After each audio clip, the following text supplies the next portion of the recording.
De lutteurs. Et pour cette rencontre aujourd'hui, plusieurs points ont été abordés. Et je rappelle que cette rencontre en fait arrive au moment où il a été décidé de suspendre l'ensemble des activités relatives à la lutte sur toute l'étendue du territoire national suite au combat de lutte intervenu et qui avait débouché à des émeutes, à des scènes de violence, provoquant ainsi la mort d'un jeune Sénégalais.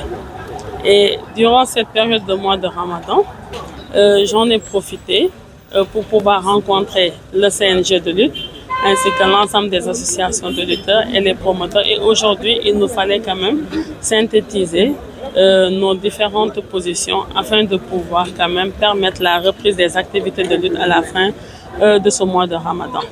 Et les différents points qui ont été abordés aujourd'hui, principalement, il s'agissait de statuer sur les horaires des combats de lutte. Ça, c'était le point E. Il s'agissait aussi de statuer sur le respect de la jauge, c'est-à-dire l'émission des billets lors des combats de lutte. Il s'agissait aussi de statuer sur le respect des itinéraires tracés lors des combats de lutte et auxquels les lutteurs doivent quand même se conformer obligatoirement.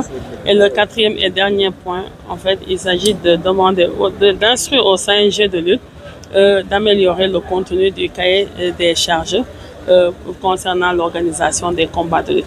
Concernant le premier point, le respect des horaires des combats de lutte, il a été déterminé et il a été convenu à l'unanimité que le dernier coup d'envoi du combat de lutte devra être sifflé à 18h30 pile.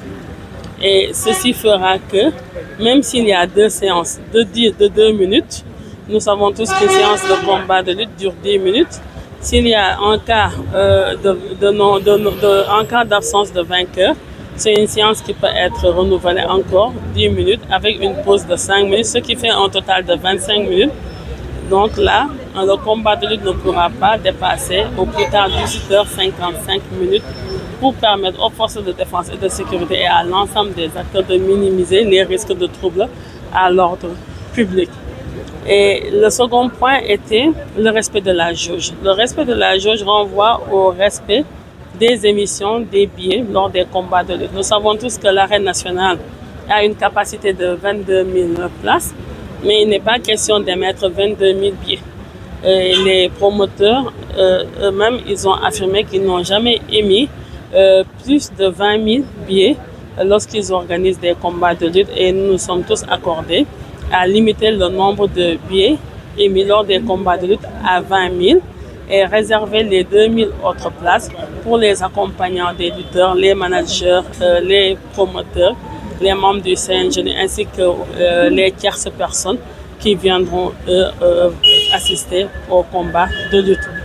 Le troisième point relatif au traçage des itinéraires, très souvent, ça c'est le point névralgique et qui est souvent source de violence parce que très souvent, à l'approche des combats de lutte, les itinéraires qui sont tracés pour les lutteurs ne sont pas souvent respectés au dernier moment, à la dernière minute, ce qui amène quand même, ce qui fausse la planification déjà établie par les forces de défense et de sécurité.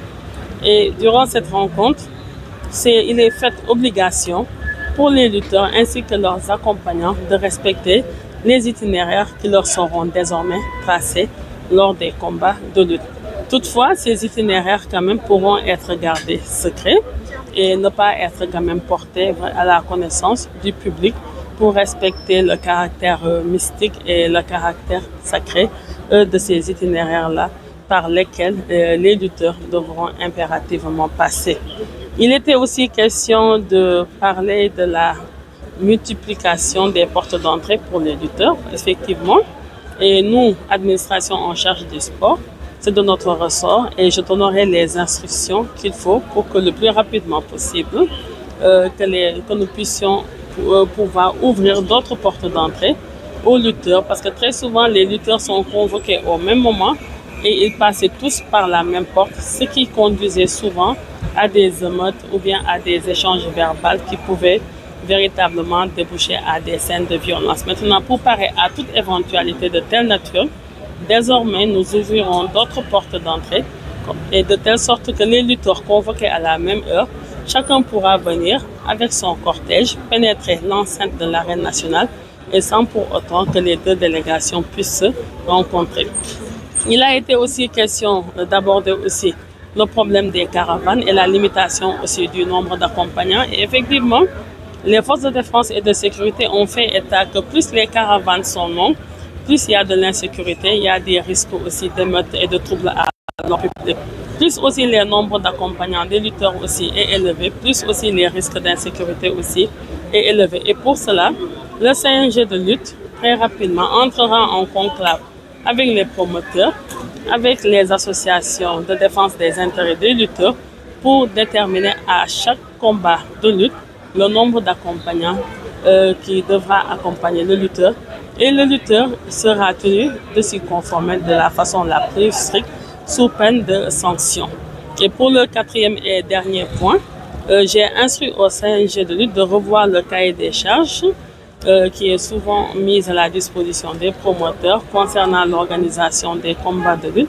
Et dans ce cahier de charges sera inclus l'ensemble des conclusions qui ont été arrêtées aujourd'hui, mais l'ensemble aussi des autres mesures qui devront faire l'objet d'application pour une bonne reprise des combats de lutte. Nous, pour ce qui est de notre ressort, l'administration en charge des sports, moi je veillerai scrupuleusement au respect de ces diligences et je veillerai aussi scrupuleusement aussi à la mise en place des mesures que nous, administration, nous devrons mettre en œuvre pour pouvoir permettre un bon déroulement des combats de lutte.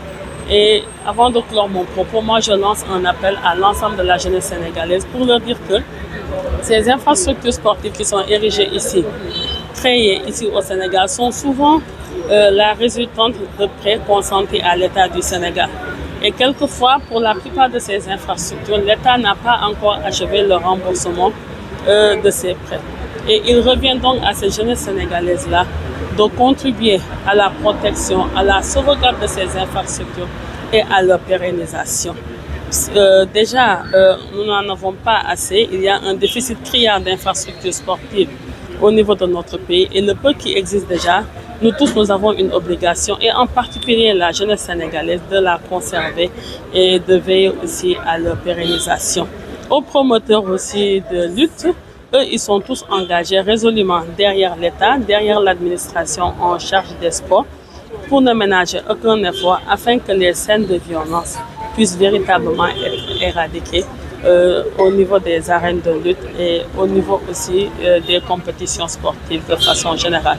Et au CNG de lutte aussi, qui est délégataire de mes pouvoirs, eux, ils s'attelleront de veiller scrupuleusement au respect et à la mise en œuvre de l'ensemble de ces mesures qui ont été dégagées aujourd'hui, sous peine de sanctionner les véritables acteurs et au-delà même quand même, voire même le retrait de la délégation de pouvoir. Merci beaucoup de votre aimable attention.